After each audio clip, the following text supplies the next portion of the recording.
Да започнем с Отче наш, с вдигнати ръце, така във формата на пешин. После събираме горе.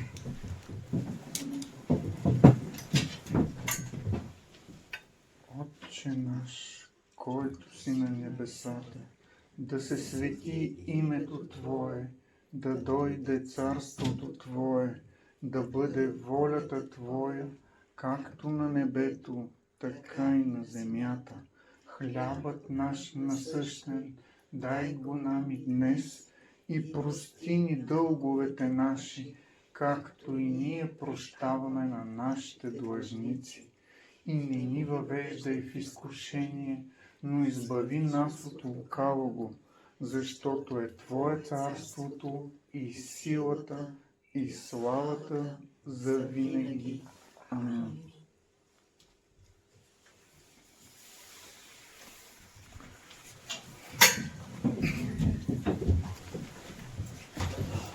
Значи, по времето на учителя са правили молитви с вдигнати ръце нагоре и това, както упражнение той го дава, нали? Така, ръцете в формата на еврейската буква Шин, като чаша и за възприемане на енергия от висшия свят. И след това обаче, нали, че да покажем, че ще приложим, нали, и да се съберат ръцете след това.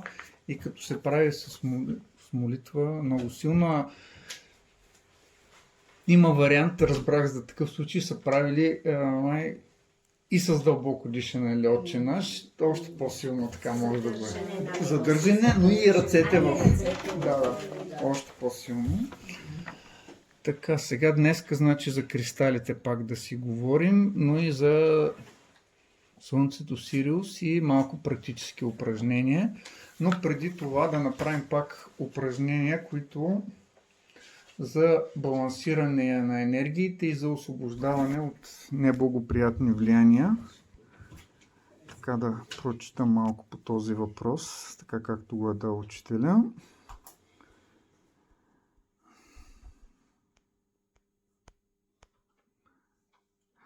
Искате ли да имате бързи резултати? Преди всичко, вие трябва да мислите, да чувствате и да постъпвате право. Когато човек изпадне в в лошо състояние, при което мисълта му се помрачава, чувствата му огробяват, нека направи следното упражнение.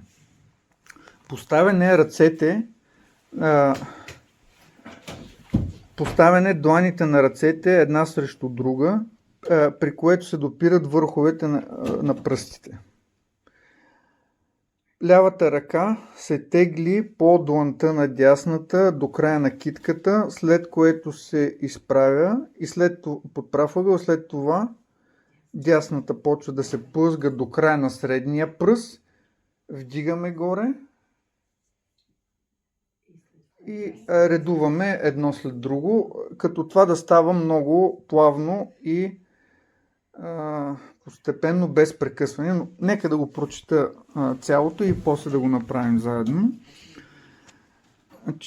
Нека направи следното упражнение. Поставяне дланите на ръцете една срещу друга, при което се допират върховете на пръстите. Лявата ръка се тегли по дланта на дясната до края на китката, след което се изправя в положение на прав ъгъл с дясната ръка, без да се прекъсва движението. Дясната ръка се поставя върху лявата, при това положение и двете ръце са хоризонтално. Сега дясната ръка се тегли, хлъзга над лявата до края на средният пръст. После и двете ръце се поставят една срещу друга, както в началото, както при започване на упражнението. Същото упражнение се прави и с дясната ръка. Направите ли това упражнение няколко пъти, всички лоши състояния от вас ще изчезнат. Това е много сериозно упражнение, въпреки че изглежда простичко. В него се крие известна житейска философия. Като давам това упражнение, искам да обърна вниманието ви на следното нещо. Хлъзгането, изправянето на ръката и оставянето й върху другата ръка трябва да става без прекъсване. Природата не обича прекъсванията. Всяко прекъсване на движенията води след себе си нарушения изключения в хармонията на природата. Тия нарушения могат да се изправят, хармонията на природата може да се възстанови, но за това се изисква дълго време. Всеки може да скъса едно въже, но всеки не може да го поправи. Време и майстор се изискват, докато поправят въжето, докато го възстановят в първоначалния му вид. Като правите упражнението ту с дясната, ту с лявата ръка, вие се поляризирате. Ако спазвате правилата, ще видите, че божествената наука разполага с ред формули, които правилно изнесени създават големи преобразования в човека. Ако човек прилага тия формули, той лесно ще се подмлади. Значи, това е дадено след за подмладяването след това упражнение, така че ето още едно упражнение, което то касае електричество, магнетизъм и по този начин плъзгането се балансират. Така, значи лявата се плъзга плавно, докато стане на перпендикулярно, пускаме дясната върху лявата, теглим до края на средния пръст, вдигаме обратно и редуваме сега. Дясната плъзгане, перпендикулярно, лявата върху дясната, плъзгаме до края на средния пръст, вдигане нагоре и пак. И дори само така няколко пъти да се направи, ефекта може да бъде много, много силен. Това и за успокояване, и срещу дисхармонии, но да е плавно и без прекъсване, и който е по-чувствителен, вероятно може да усети, че нещо там на ръцете се получава при тези движения. Може ли по-бавно от начало? Да. Значи слагаме така. Да. Плъзгаме лявата, докато стигне перпендикулярно, пускаме дясната върху нея и теглим дясната до края на левия среден пръст, Сатурнови. И след това вдигаме пак в вертикално положение, като в началото на упражнението.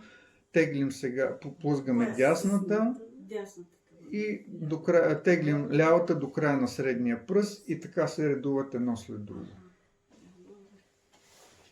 Само въпросът е дали деланите се допират долу. Пръстите. Да, пръстите по-скоро, като къщичка.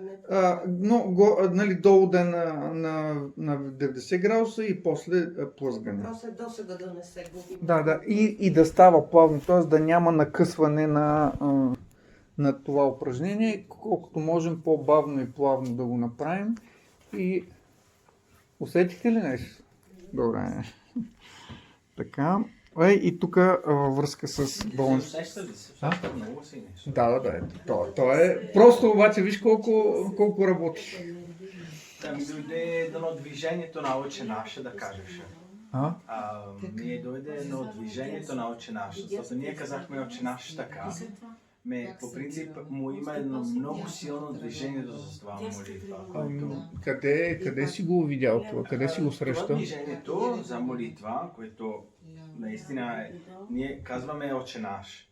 А когато казваме Отче наш с движението, даваме до движението на тялото и на духа, който две неща са във връзка. Движението това е от Пайнереста.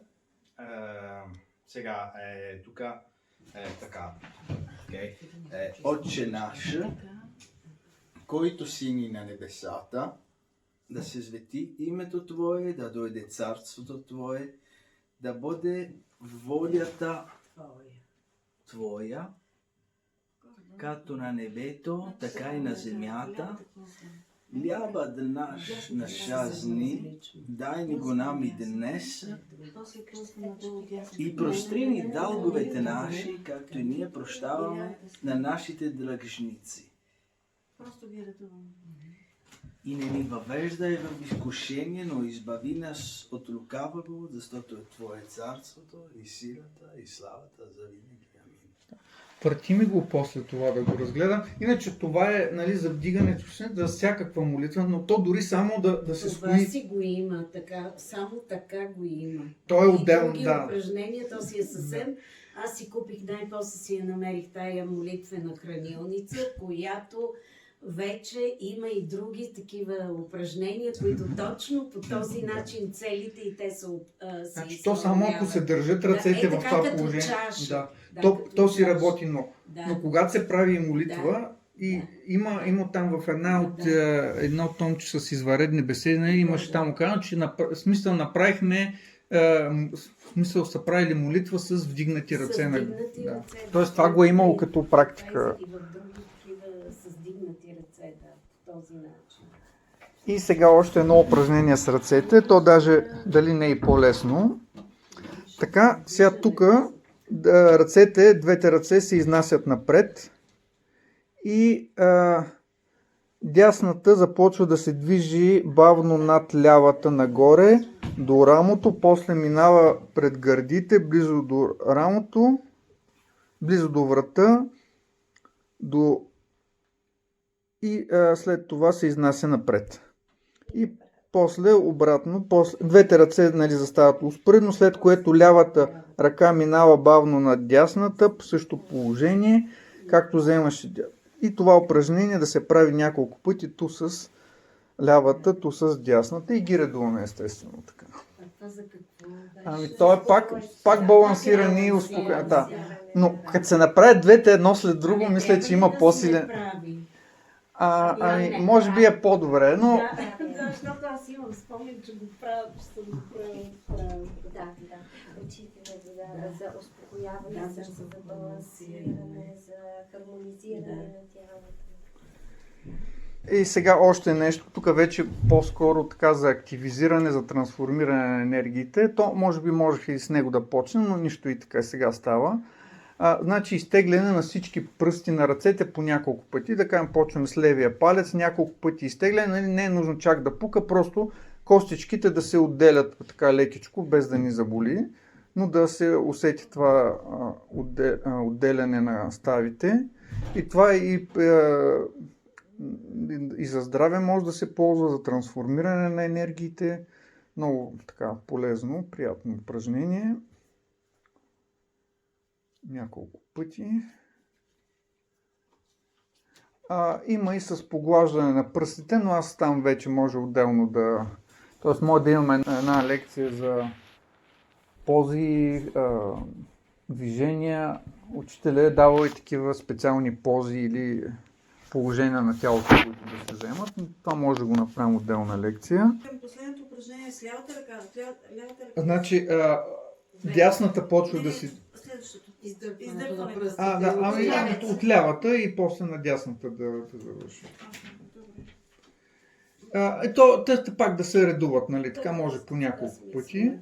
И сега, още едно такова за активиране, за балансиране. Значи първо, горната част на ухото, връхчето, няколко пъти лекичко го масажираме и го разтриваме. Разтриване. За ума. След това средната част на ухото, пак ръбчето, така разтриване няколко пъти. И вече долната месечната част, тук мачкане, дърпане, тук по-активно, по-интензивно. Това пак за здраве и за... Много приятно. Да. И сутрин е хубаво. Да, за активизиране, особено долната част. И сега вече накрая и с този център, който е зад ухото, Марсовия център. Често много студено тук. Значи, на който му е изпъкнал, може да бори смъртта, т.е. жизнени енергии тук. И сега как да работим с него? Значи с всеки пръст по няколко пъти, може и на двете ръце, да ги разтриваме, но само отгоре надолу. Само отгоре надолу. Не правим обратно търкане от долу нагоре. Да. Къде е този център? Зад ухото, една издатина зад ушите. Има издатинка. Може би не всеки да го има, но който го има, това упражнение може да му е... Смъртни сме добре. Че можем и във войната да воюваме. С четирите? По един пръст ги по няколко пъти да правим масажа. Да, само отгоре надолу. Тоест едновременно с съответните пръсти от двете страни, с всяка ръка да търка, да разтрива този център. Така. И накрая за веселие и разположение, така, от център на челото, в горната част на челото, разтъркваме и изтегляме с пръстите към края на горната странична част от средата с двете ръце и изтегляне и плъзгане към края на челото. И сега вече усещате ли се по-бодри? Да, ето. Как ти се казва този център тук? Марсовият център. Зад ушите. Да, Марсов център. Ще спомена нещо за Сатурн. Сатурна, той е нагоре отстрани. Къде? Горната странична част.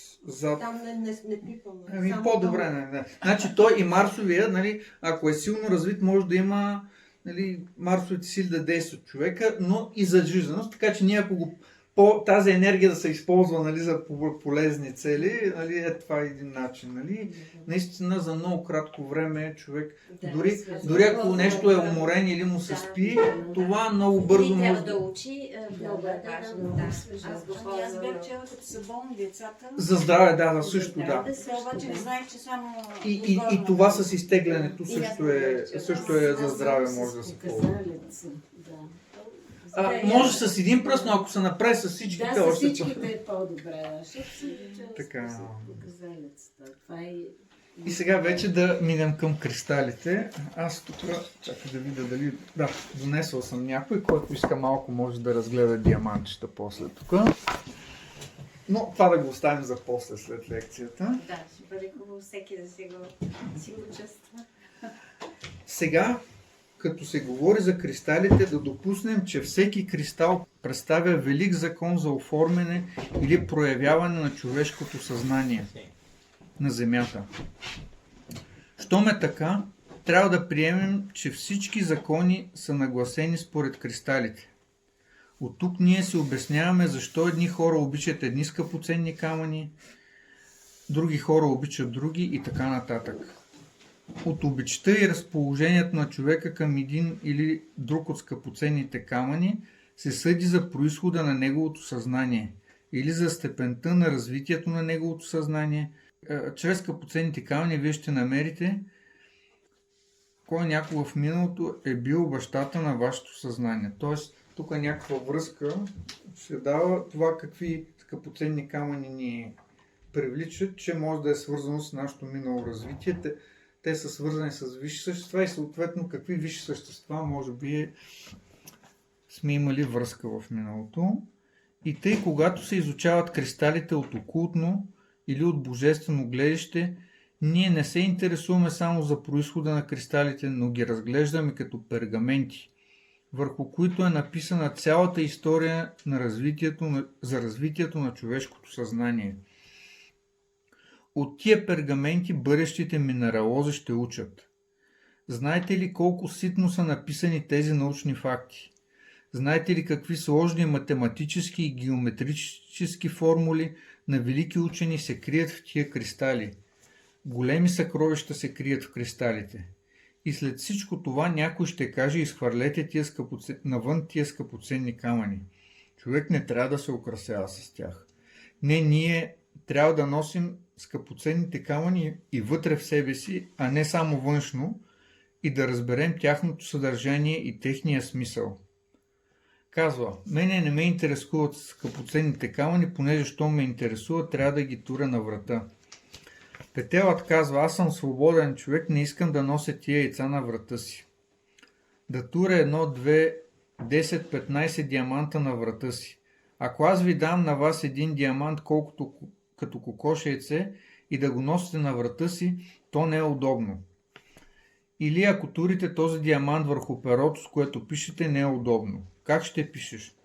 Когато перото е свободно от диаманта, по-лесно се пише. Така да се маха това яйце на перото няма практическо приложение. Обаче скъпоценните камъни, те имат особено пречупване на светлината. Когато човек изучава светлината, те са потребни. Скъпоценните камъни може да се проучат свойствата на светлината. Скъпоценните камъни задържат известна светлина. Те са били учени, задържат известно количество светлина, за която ние нямаме понятие, и за това са станали скъпоценни. Най-хубавото в скъпоценните камъни е направено от светлина. От светлина са направили своята дреха.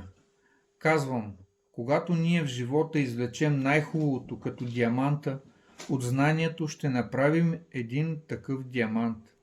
Той знание да не бъде преходно знание, но знание, на което можем да разчитаме. То е истинското знание в света. Всеки човек е човек до толкова, доколкото има истинско знание, което може да ни помага. Истинското знание във всички случаи помага. Казвам, според новите тежнения трябва да се обнови растителното царство, за да бъдат хората здрави. Боледуването на растението е боледуване и на хората. Здравината на растенията е здравина на хората. От растенията иде храната на хората в двояко отношение. И те предоставят и храна и кислород, който е необходим. Те превръщат въглената киселина. Та казвам, мъчните въпроси ги оставете на растенията да ги разрешат. След като ги разрешат, вие можете да подемете тяхната работа. Растенията са доста умни, не са глупави. Те разбират от химия много добре. Човек не може да направи сладка ябълка с аромат и вкус, както едно растение може да я направи. После някой път да се облечеш като едно животно, ако вземете растения, много хубави цветове са облечени. Вижте и пеперудите с какви хубави дрехи са. Те взеха от растенията това. Те са пионери на човешката култура. При възпитанието може да се направи опит, ако вземете 1 или 2 години да се занимавате с карамфили, те ще внесат едно качество у вас. Ако се занимавате с череши и ги обработвате, те ще внесат друго качество. Ако обработвате сливи или други растения, всяко растение ще внесе особено качество във вас. Като дойдоха сливите на земята, те помогнаха на човека. Като дойдоха черешите на земята, те усилиха живота на земята. Човек съвсем беше загазил. Идването на всички плодни дървета е един знаменателен процес. Съвременните педагози трябва да използват влиянието на плодните дървета. Те се отразяват върху характера на човека. Ние изолираме нашето възприятие и само за небето мислим, за Бога, за светиите. Растенията са деца на ангелите. Ако се занимаваш с растенията, ти се занимаваш с ангелите. Ако нямаш обхода с скъпоценните камъни са деца на херовимите и серафимите. Разглеждали ли сте един скъпоценен камък? Най-първо, за сега растенията имат нужда от вода, въздух и светлина. Вие казвате, че светлината е продукт. Светлината е връзка с едно от напредналите същества. Топлината е във връзка с напреднали същества. Силата сама по себе си е извор на напреднали същества. Човек на земята живее от подаръци. Всяко нещо, което иде, е подарък и човек не е доволен от подаръците, които му дават. Най-първо за възпитанието аз бих ви препоръчал следното. Когато сте неразположени духом, не ви се живее, идете в гората и прегърнете някое дърво. Кажете му, я ме научи какво трябва да направя и вижте той дърво, какъв хубав съвет ще ви даде. Прегърнете едно черешово дърво, както човек. И друг начин, който учителя е давал, дясната ръка да се сложи върху слънчевия сплит с длънта надолу, а лявата ръка да се сложи Пази, зареждане. за дървото. 5 минути да си... Но това се опираш на дървото. Опира се на дървото така в това положение, изправен. И пак значи, лявата ръка също на... Тук Лявата ръка на и дървото. към дървото залепнал. Какво означава към дървото? А когато се... Опрян. Тоест да се подпреш на дървото, на дърво. Така право само. Дъб или бук. И положението на ръцете в момента, в който т.е. може да се прегърне дървото, може и да се подпре гърба на дървото. Но когато се подпираме, дясната ръка да е на слънчевия сплит с дланта към слънчевия сплит, а лявата ръка да е с дланта към самото дърво, между тялото и дървото. И двете да са на нивото на слънчевия сплит. И така се опираме на дървото и около 10-15 минути съзерцание влиянието на дървото и да се обновим, обменим с дървото и може, нали, смисъл, нали, така да ни пречисти, да ни обнови, защото то е живо същество. И накрая, нали, като свършим това упражнение, можем да го благословим. И може и да го прегръщаме. И двете, по същия да. начин се усеща такава енергия. Значи за това 10-15 минути дали не даваш учителя, но някой път, ако човек повече работи, има отношения за минути, на много кратко време може да се усети това облегчение и хармонизиране. 1 минута е добре. Помощ или как? Да, вече човек каквото му има, примерно дали за здраве, дали за освобождаване от някакво неразположение, или само да се допре без да иска нищо, просто да има обмян. Да. Зареждане и пречистване. Растителното царство представя един особен цвят, от който ние се ползваме чрезмерно, защото ако цялата земя обрасва с гори, не е здравословно. Но и ако растителното царство намалява като сега, и то не е здравословно. Навсякъде трябва да се препоръча да се посеят най-малко 4-5 растения. Това здравословно действа. Посети едно лозе, посети някое дърво. Цветята и те упражняват влияние. Уханието на цветята събужда човешкия ум. Уханието действа върху човешката разумност. Много благотворно действа уханието. Ако знаеш как да възприемеш уханието на някой цвят, ако знаеш как да гледаш, ако знаеш как да слушаш, ако знаеш как да ядеш, ти си здрав. Здравето е обусловено от очите. Никога в природата да не виждаш дисонанси. Като видиш дисонанс, веднага да го превърнеш.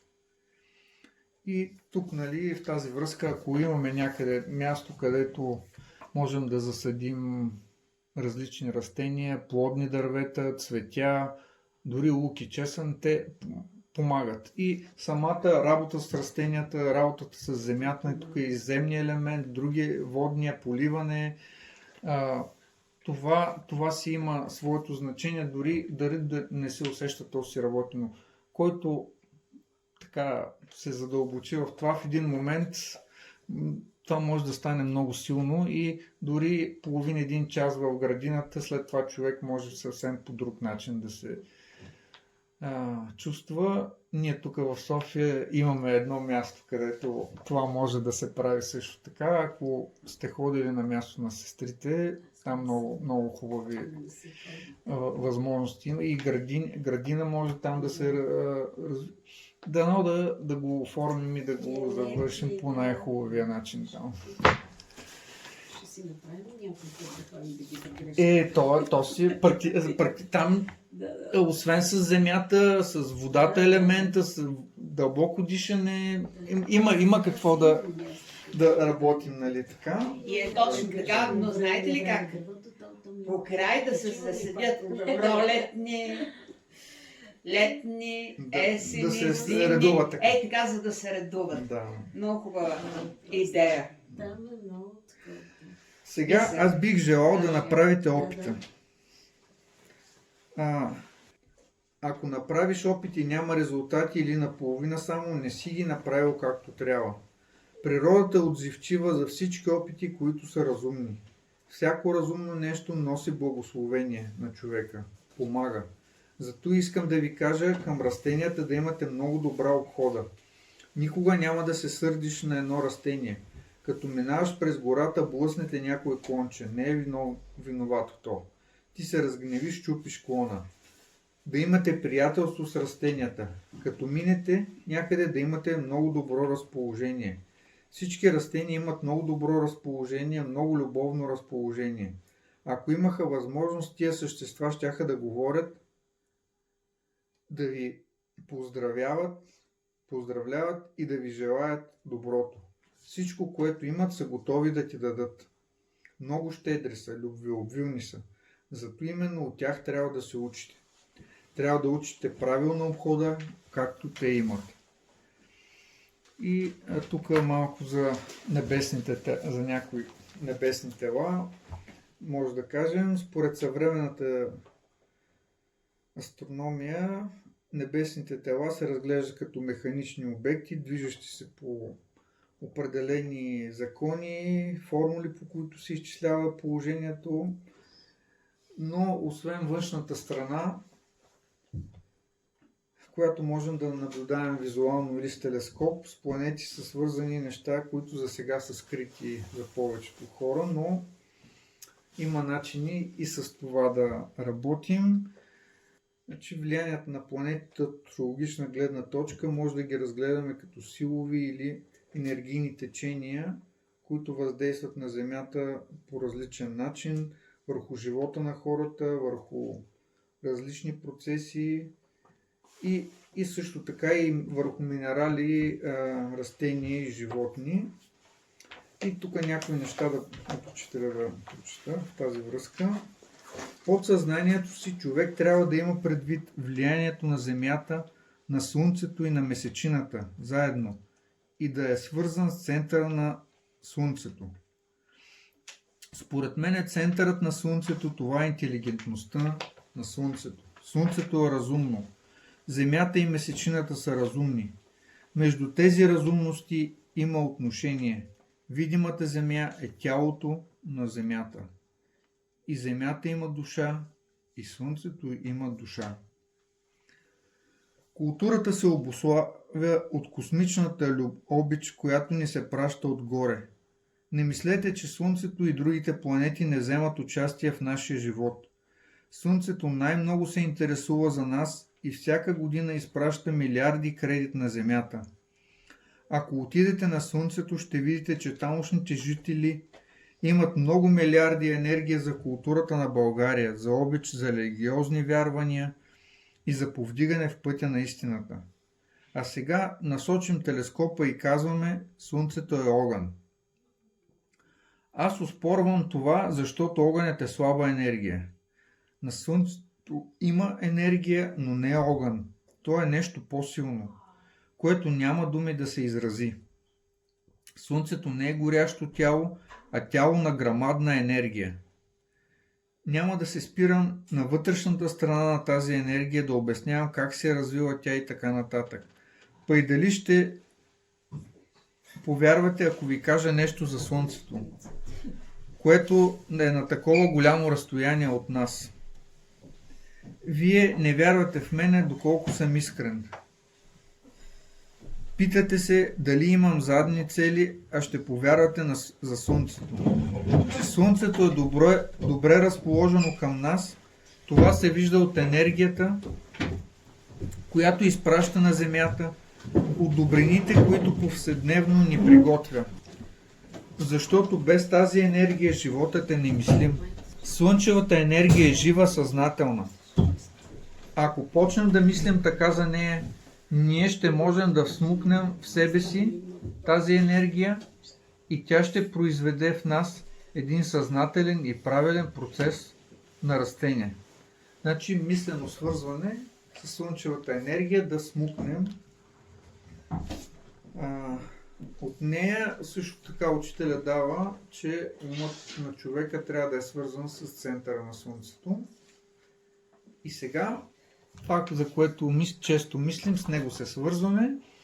И сега упражнението да се съсредоточим няколко минутки върху, първо може да е образа на Слънцето, да се настроим и след това за неговия център, там най-дълбоко, точно в неговия център, на там да се насочим. И мислим за този център. Когато това се прави редовно, колкото по-често го правим, тази връзка постепенно може да се развива и даже да ни помогне някой път, ако ни е студено, свързвайки вътрешно с слънчевата енергия, студа може да бъде в някаква степен преодолян. И тук Да. Как да смукне енергия, нали така или? Така го е казал учителя, но аз, нали, другото, което след това, значи мисълта, това за което мислим, значи ума, че той няма собствена форма или цвят, а възприема формата или свойствата, естеството, цвета на това, към което често се насочва. И съответно ние като често го насочваме към Слънцето, той възприема нещо от Слънцето. Ако го насочваме към центъра на Слънцето, съответно възприемане на нещо от центъра. Тоест самия наш ум да ни бъде като един канал, един проводник, с което ние се свързваме и това, с което колкото по-често мислим, това, което често мислим, то ни влияе и съответно може да има обмен. Нали? Естествено, желателно да се мисли за положителни неща. Тези, дето са самите слънчеви сили, които са Да, съществата. Значи звездите. Не е ли Христос там? Звездите са обиталища на висши духовни същества. Да, там са Да. най. Значи той го е дал, нали, че в центъра на Слънцето. Да, И учителя е там. Да, това съм го чела и от него, да, просто. Да прочита пак. Значи, Може че... би и ти си ни го казвал от минали лекции, да, някъде. Значи в подсъзнанието си човек трябва да има предвид влиянието на Земята, на Слънцето и на месечината и да е свързан с центъра на Слънцето. Според мен не центъра на Слънцето, това е интелигентността на Слънцето. Тоест това е едно велико висше същество. Ние ако тренираме това упражнение, то постепенно това влияние може малко по малко да почне и в нас да идва. Сега тук може да приложим и други методи. Нали? Това малко може да е да изглежда трудно, но някои по-лесни методи, чрез които да мислим за Слънцето, може да бъде примерно с формула. Ще стана светъл и ясен като Слънцето. И то пак, повтаряйки го, ние пак си мислим за това Слънце. Това ни го казваме, че ни така. И също така Ханизе Беримеза и Земерзахеси. Ханизе предизвиква Слънцето да се прояви, да изгрее. Ханизе Беримезай Земерзахеси. Това има една беседа Ханизе, много силно, препоръчваме. И вече и песен. Ако искаш да ни изпееш. Добре, вече има и нотен текст.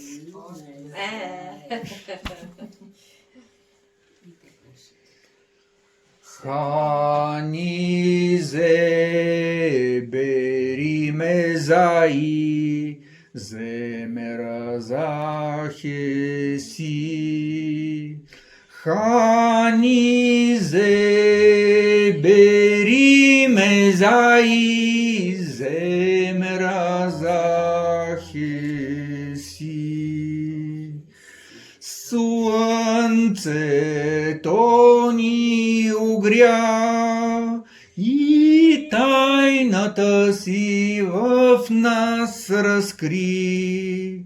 Слънце ти, що си в нас, пътя ни освети. Слънце ти, що си в нас, пътя ни освети. Ханизе Беримезай Земерзахеси. Ханизе Беримезай Земерзахеси.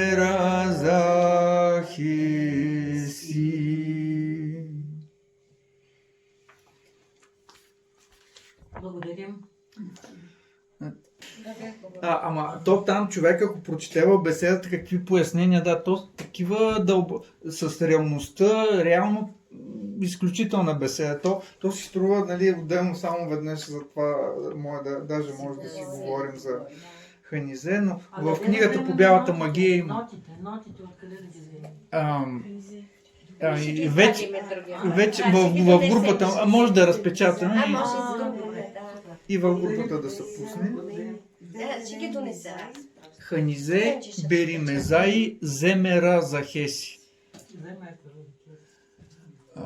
И той там, учителя в тази беседа дава пояснение. Тук в тая книжка ги има специално внесени. В младежки окултен клас, мисля, 44-та година. Така се казва беседата Ханизе. Днес сме точно 12 човека.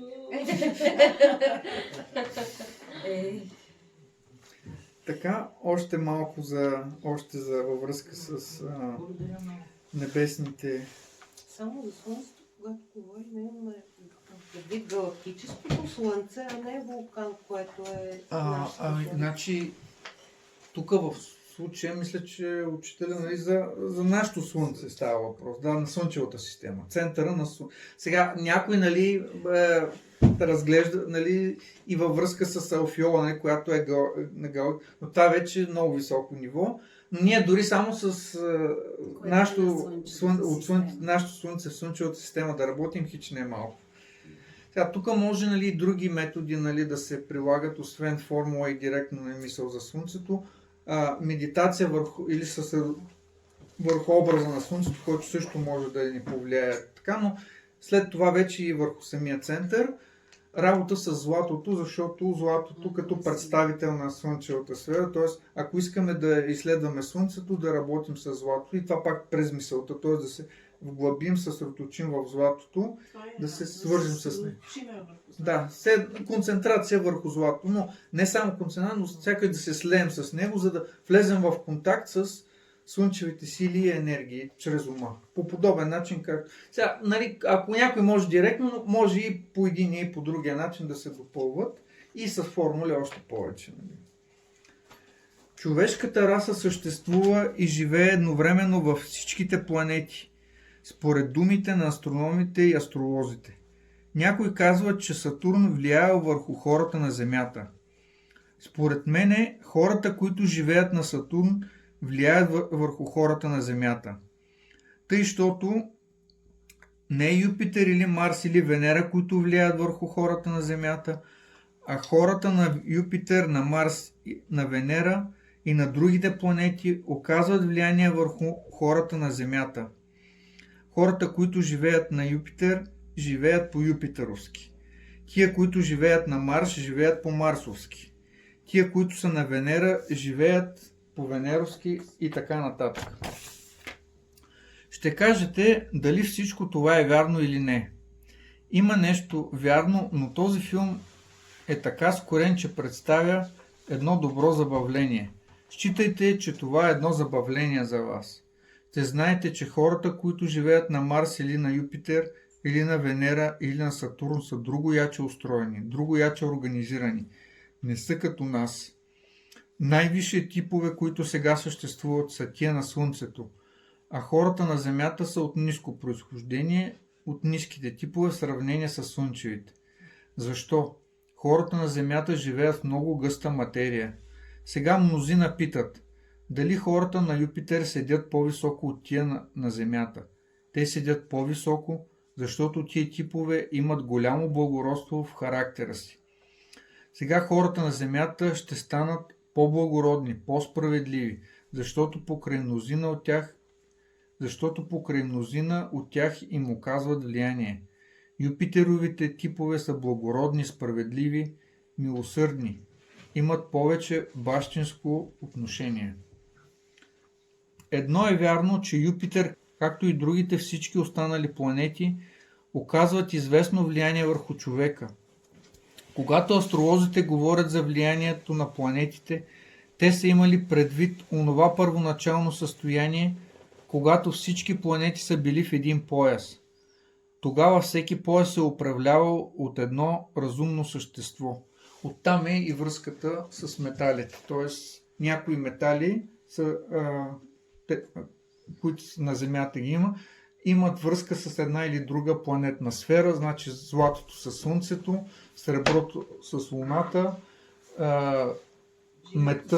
мета с Венера Живака с Меркурий, Марс с желязото, Сатурн с ловото и Калая с Юпитер.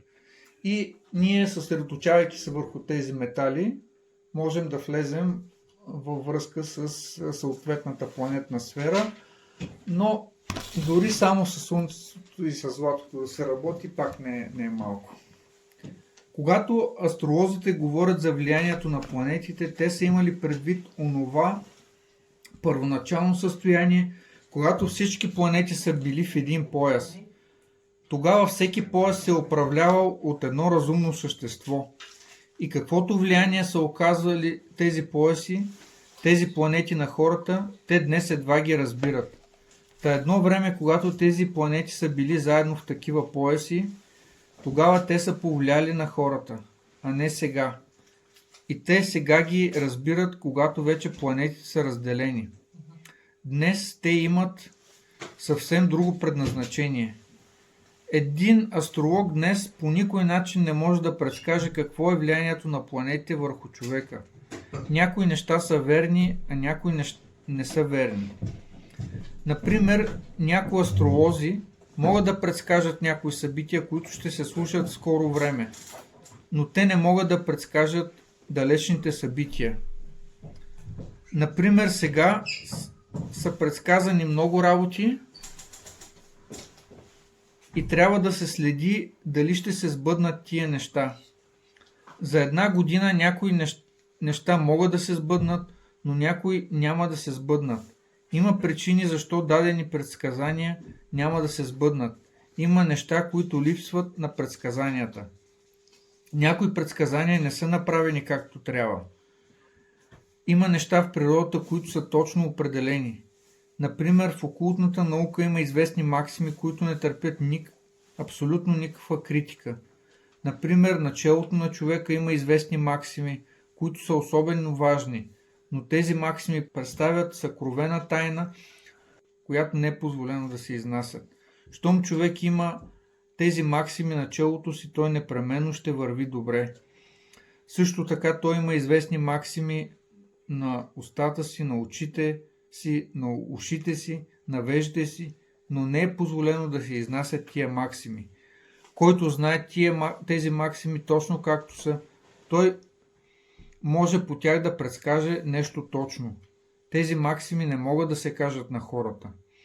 Те днес мерят челата и казват, че някое чело е високо 5, 6, 7 или повече сантиметра.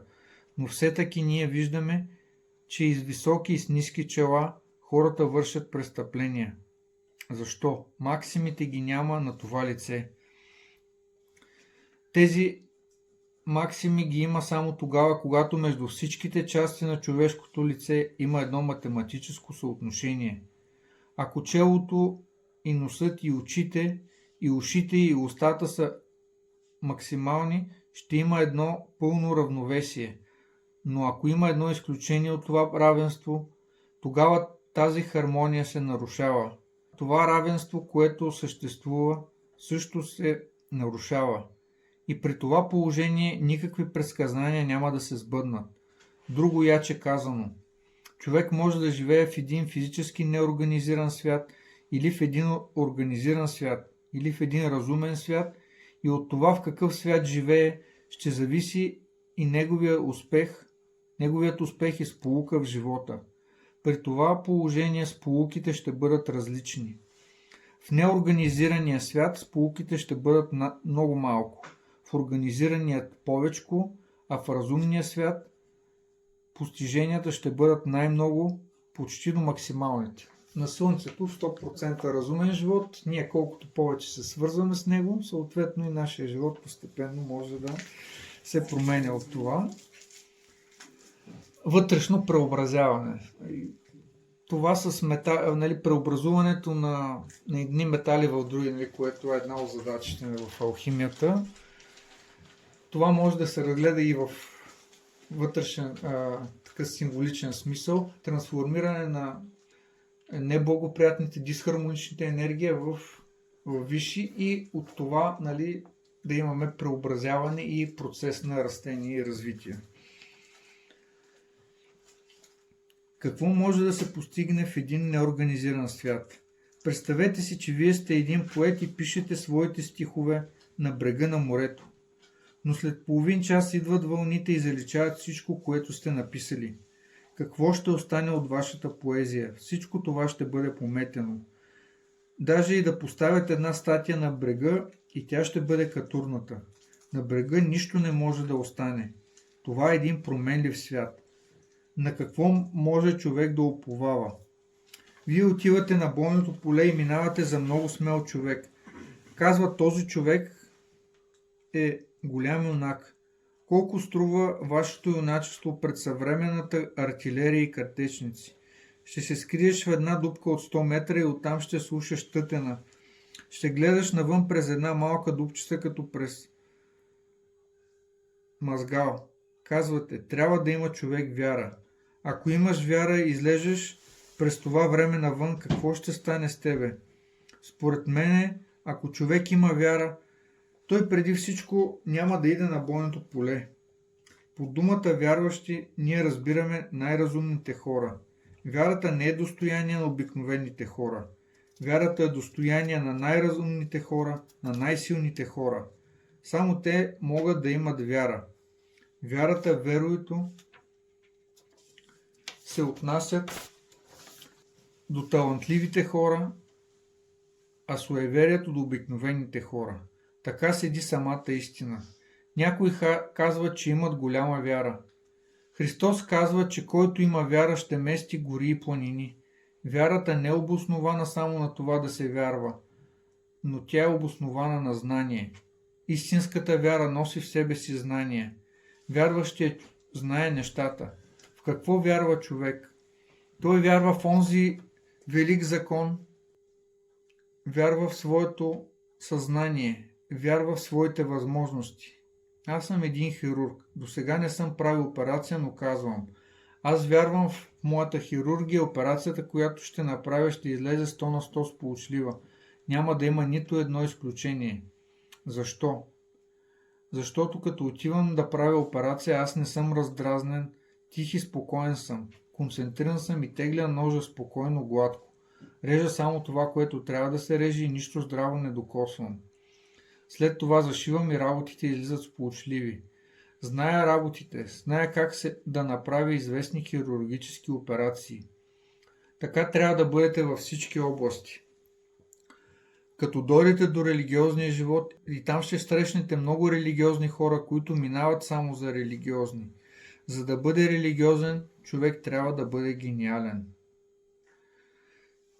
Живота ни на Земята можем да го разгледаме като едно училище, което може да ни отвори врата към космоса, учим ли правилно уроците си. Даже има такъв стих, има някои стоящите тук, които няма да вкусят смърт, докле не видят Царството Божие дошло в сила. Тоест това може и на Земята да стане. Може би не за всички хора да е в един живот, в този, но ние започнем от сега да работим, то тази работа, която ние сега провеждаме за това висше развитие, след времето може да продължим в следващия живот, докато станем готови да сме в хармония и във връзка с тези висши същества, които биха искали да помогнат, но хората трябва да сме готови да можем правилно да използваме тази помощ. И тази връзка с другите планети, другите същества може да става без космически кораби, ракети и така нататък. Човек има вътре в себе си органи, даже ще дава в този смисъл, като телескоп, който е по-добър от най-добрите физически, най-външни. Вие имате едно предназначение, което трябва да изпълните. Постъпвате в първо отделение, няма да останете там. Ще постъпите във второ отделение, после в трето, в четвърто. След това ще влезете в прогимназията в първи, във втори, трети клас. Като свършите прогимназията, ще влезете в гимназията, ще свършите всичките 8 класа. След това ще влезете в университета, дето ще свършите първи, втори, трети, четвърти курс. И там няма да останете, ще се специализирате. След това ще преминете през другите планети. Като минете през Юпитер, през Марс, през Венера, през Сатурн и през всичките крайни планети, най-после ще дойдете в Слънцето, през неговия университет, дето ще прекарате 100 години. Това са 100 слънчеви години. Там ще прекарате 2 милиона години като дете, 25 милиона години като възрастен и още толкова като стар. След това ще напуснете Слънцето и ще отидете да живеете на Сириус. Там ще прекарате 500 милиона години като стар, още толкова като възрастен и толкова като млад. След това ще обикаляте и другите планети.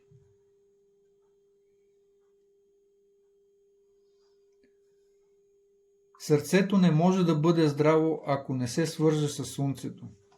Има начин за свързване с енергията на Слънцето. Умът не може да бъде здрав, мозъкът не може да бъде здрав, ако човек не знае как да се свърже с месечината. И стомахът не може да бъде здрав, активен, ако не се свърже с Марс. Те са планетни влияния.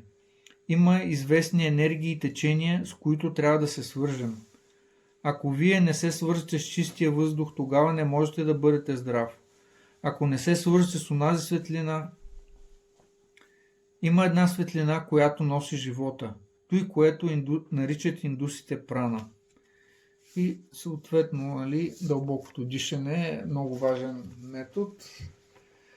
И се струва цяло прераждане човек да посвети на него. И мисля, че в една беседа за закон на дишането беше заглавието. Нямаше даже връзка, че това дава в този смисъл, че може да упражненията с дълбоко дишане, овладяването, може да ни даде възможност ние да се освобождаме, т.е. да не сме свързани с и да можем да пътуваме. Така че ето още едно нещо, което иска да прави космически пътешествия. Ако е упражнение точно или... Ами, общо овладяването на дълбокото дишане. Момент да видя сега тук. Понеже в книгата за подмладяването трябва да има тая беседа, да го прочетем направо така, както беше. Да. Има различни дихателни упражнения. Това го дава в едно. Дори само да вдишаме, да задържим въздух и да произнасяме мислено формула, това си е много, много силно. А пък ако се произнасят по време на задържане на въздуха ватански формули, Анзухер, древни формули, Ханизе, Беримеза и Земерзахис, тогава силата още повече може да бъде. Но сега да видим тук, да опитам да го... Каза, че числото 15 трябва да е. Но може различни дихателни упражнения. Примерно само по време задържане, с някакви ритми също е дава. Някой път равно вдишваш, задържаш толкова и издишваш толкова. Ето го, да. Просто. Като дишате добре. Значи, така както ги е дал учителя, те са подходящи за нас, нали? Защото някои индийски методи за дишане може да не са подходящи. И сега вече за космическите пътешественици, така да прочитам. Като дишате добре, вие ще можете свободно да излизате от тялото си, когато пожелаете. И тогава няма да умирате от задушаване, както днес умират хората, но ще излезете свободно от тялото си. Ще поканите близките и приятелите си на угощение. Ще пеете, ще се разговаряте и като наближи часа на заминаването ви, ще се сбогувате с всички и ще им кажете: с Богом отивам в отечеството си между своите близки. Който диша правилно, той е добър наемател и го задържат повече на земята. Ако дишате добре, можете да останете и 120 години на земята. Така, и сега накрая вече за Сириус малко. Най-хармоничният диск, който съществува в природата, това е дискът на Слънцето. Формата на Слънцето представлява един от най-хармонични дискове, които съществуват в природата. По-хармоничен диск няма. За в бъдеще, като расте нашето съзнание, Слънцето ще изменя своята форма. За сега най-хармоничната крива линия е тая на Слънцето.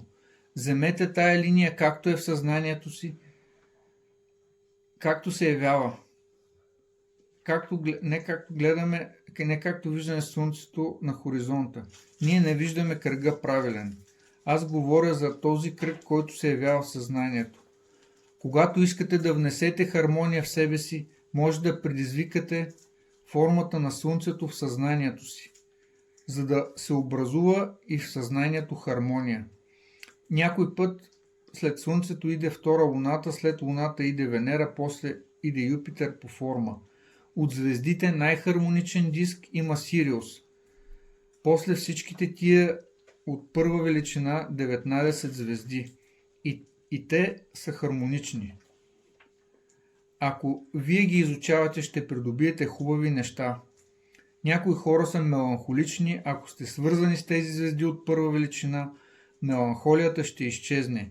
Всеки от вас трябва да знае нещо за 19-те звезди. Вие не сте ги изучавали. Та казвам, небето, това е една книга, разтворена от хиляди години, и тия жители на Вселената чакат жителите на Земята да се занимават с главните черти на небето. Вие не знаете какво има на Сириус. Да се занимавате с Сириус, значи да внесете нещо ново във вашата душа. И сега предлагам да завършим с това упражнение, да се занимаем с Сириус и по аналогия в неговия център, нали, съзнанието, интелигентността на Слънцето, да сега да се съсредоточим върху центъра на Сириус, който го знае как изглежда, нали, по-лесно, нали, може да бъде. Под Орион, зимно време би трябвало да се вижда, използвайте... Къде се вижда? На небето. Най-голямо. Сутрин изгрява или... Не. Зимно време е високо. Тоест на небето да го гледаме. Лятно време почва да изгрява. Там август месец. Сутрин много рано, но сега поне, нали, дори да го видим в небето. Как да го видим? Точно горе на върха? По-нависоко, да, може да се види. Под Орион отстрани така се пада. По-голямо. Да. И сега да опитаме, просто опитайте да си мислите за центъра на Сириус в момента. И сега да завършим с ръцете върху центъра любов към Бога, херувимичния лотос. Значи от предната част на ухото пускаме линия нагоре и там да сложим ръцете така като венче, всички пръсти събрани на хилядолистника. И сега формулата да се каже: Господи, искам да ти служа всичкия си ум, всичкото си сърце, всичката си душа и всичкия си дух. Господи, искам да ти служа всичкия си ум, всичкото си сърце, всичката си душа и всичкия си дух. Господи, искам да ти служа всичкия си ум, всичкото си сърце, всичката си душа и всичкия си дух.